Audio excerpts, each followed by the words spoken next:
Hello and welcome to the video. My name is Daniel with Menu Hackers, and today we're going through a walkthrough of the menu hacking template, how I used it to help me reach my goals, lose the sugar habit, and lose the overeating habit. So my hope is that you are able to do the same thing or something similar, that you're able to use this template for yourself to easily cut sugar, cut the amount of food you eat until you reach your goals, and then you use this template to manage your weight, manage what you eat, and um, be, be able to safely eat whatever you want.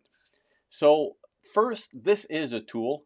A tool that's not being used is useless. So download this tool, use it, implement it. If you have any question about it, you can find answers at Menu Hackers, the Facebook group.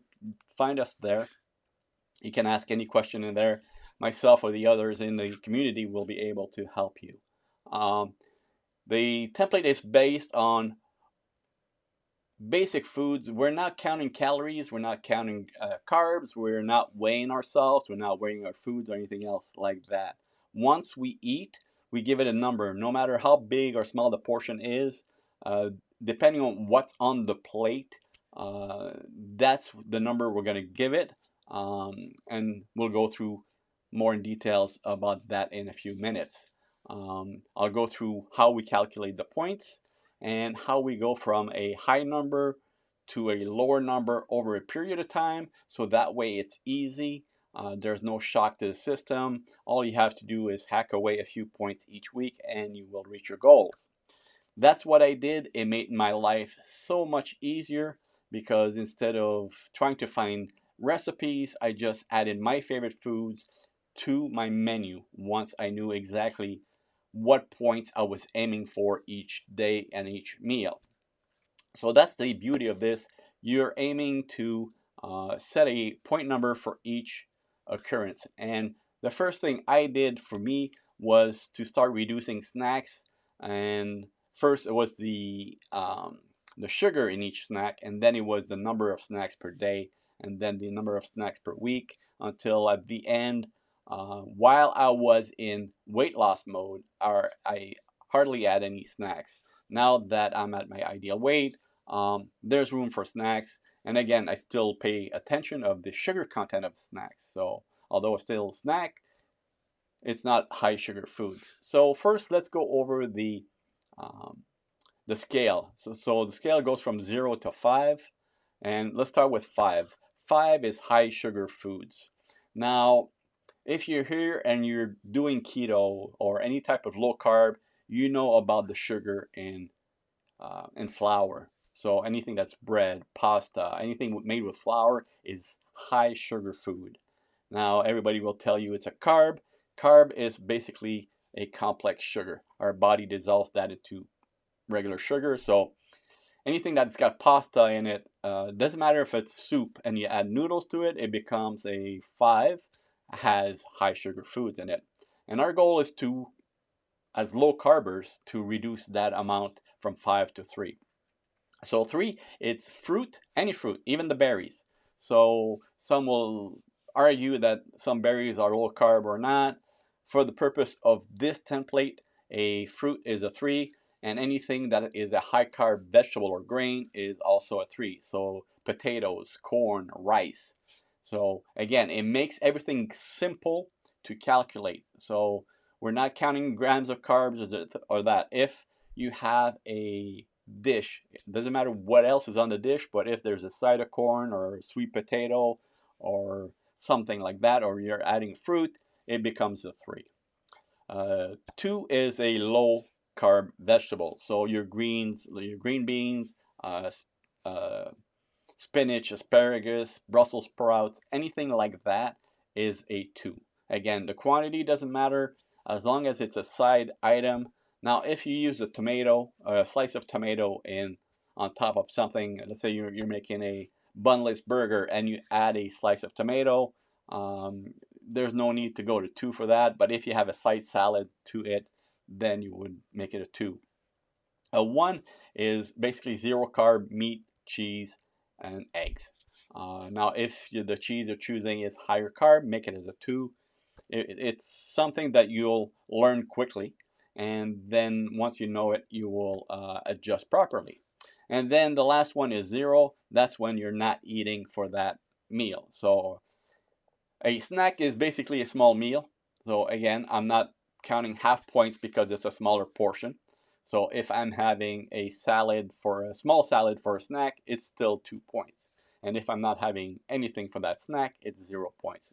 If I'm having a bag of chips and a Coke, it's 5 points. So it's basically that. Um, the highest point number you can get on the template is 210. Now, some people do go over that by a lot. They eat more than 6 times a day and they eat a lot of sugar. But for the purpose of this template, we don't need that. If someone is serious about losing weight, they don't want to be in the 200s for even a day.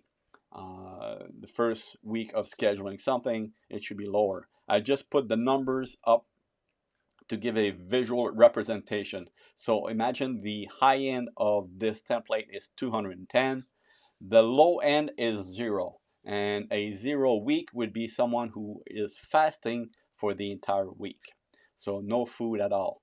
Now, caveat, drinks are not included in this template at all. So if you're drinking anything, it doesn't matter except if it's milk, juice, or sugary drinks. Now, milk and juice and sugary drinks have sugar in those.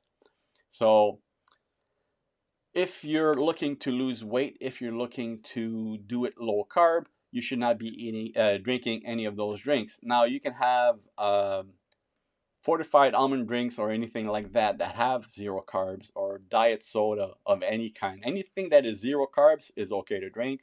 If you're drinking coffee, tea, or something like that, and you're putting a dash of milk into it, that's okay. We're not counting that either. So milk, cream, or if you're doing bulletproof coffee and you're putting butter in it, it doesn't matter. We're not counting drinks. So if you decide to add drinks with sugar in those, you put them as a snack and add 5 to it. So 210 is the maximum on this. 0 is the minimum.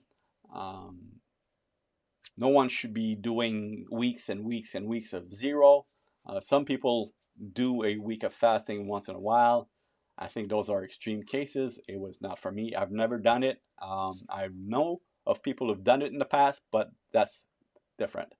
So if you look at the on the table, the top left is the score at 210, and it's 5 points per meal, 6 times a day in this case. So breakfast, lunch, dinner, 3 snacks, 5. It's a total of 30.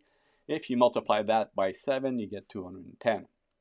So here I reduced everything where we're not eating any sugar.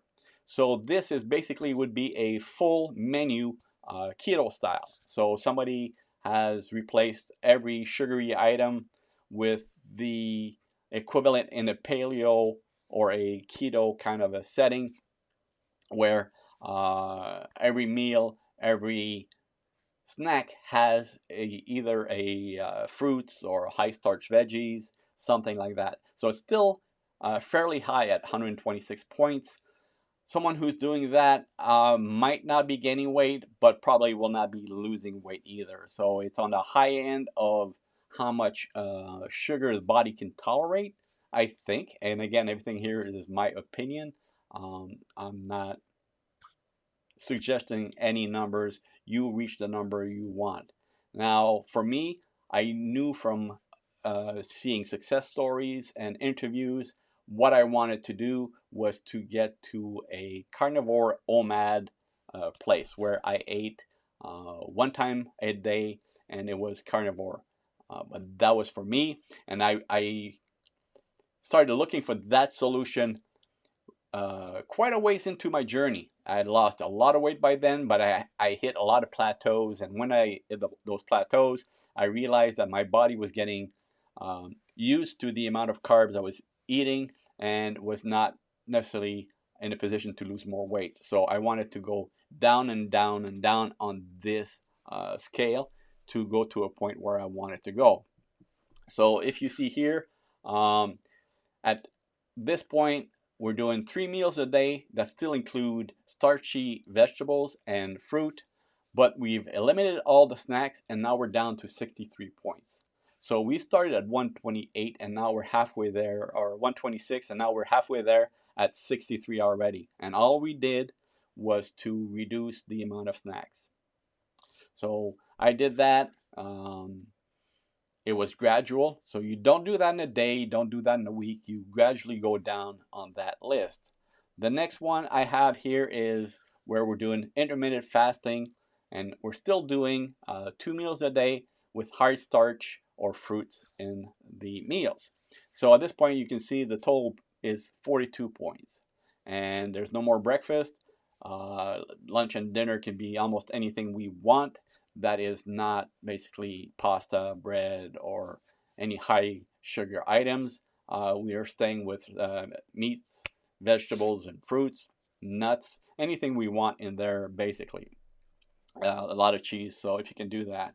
So it makes it easier for us to create our meals, because from there I go to what's my favorite food. So for lunch I can have a salad with anything in it I want. I can put in meat, I can put in vegetables, I can put in fruits, I can put in eggs, anything I want in that salad, or I can make any meals I want. Same for dinner, I can have a steak with sweet potatoes and asparagus.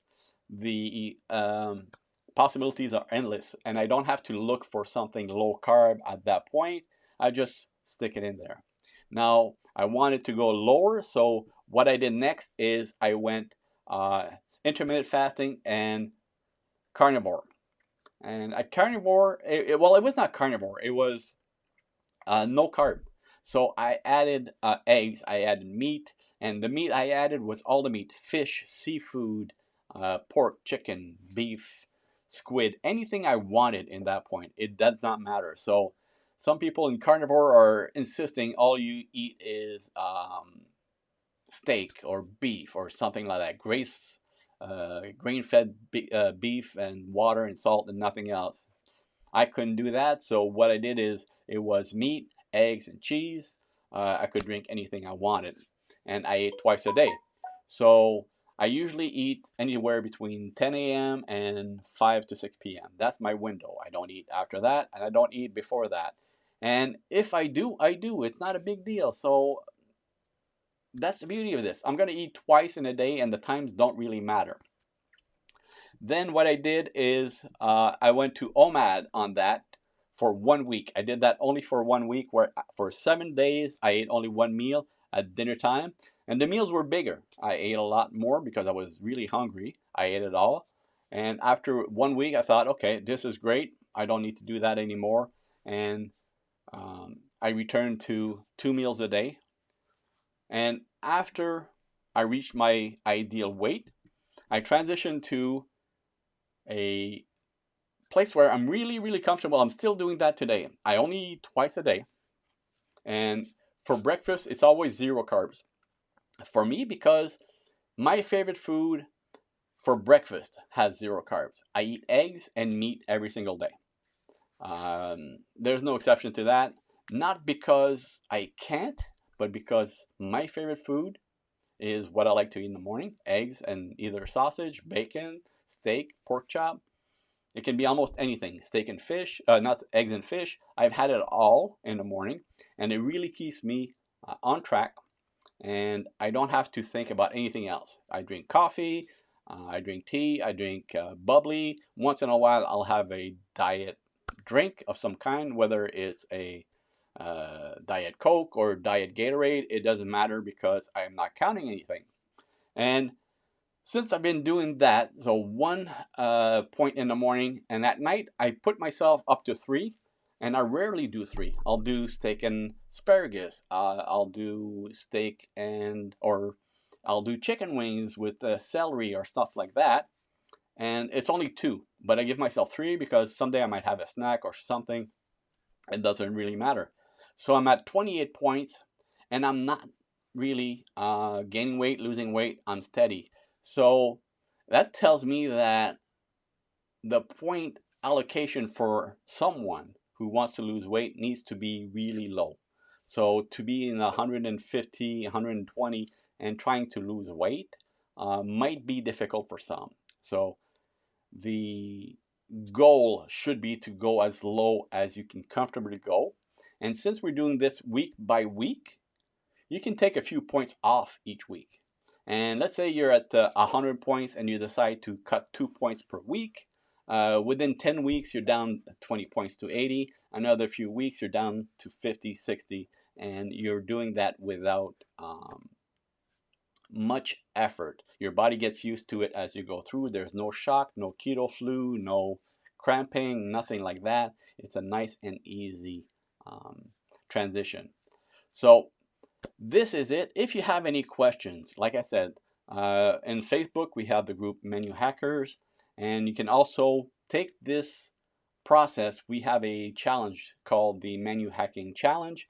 It's a 5-day process where day by day throughout those days we go through the process of how to classify the food we're going to use, how to use our favorite foods to do this, a bit on shopping, hacking, or creating menus that are easy to implement, how to go to restaurants and what to choose, how to handle family situation, and so on and so forth. So there's a link at the bottom of the template, or again, menuhacking.live.